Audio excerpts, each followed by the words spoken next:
In this video, we will be showing you how you can download Reolink recordings from NVR to your USB. First is to plug a USB flash drive into the NVR's USB support.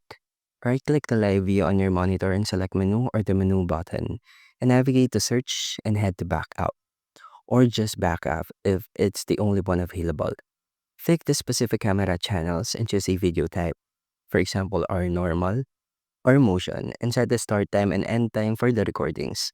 Now click the search button again to find the matching videos, and check the boxes next to the video clip that you want, and click the backup button, then start to begin the export to your USB drive. And for customized clips, you can use the playback timeline to snip the start and end points before backing them up.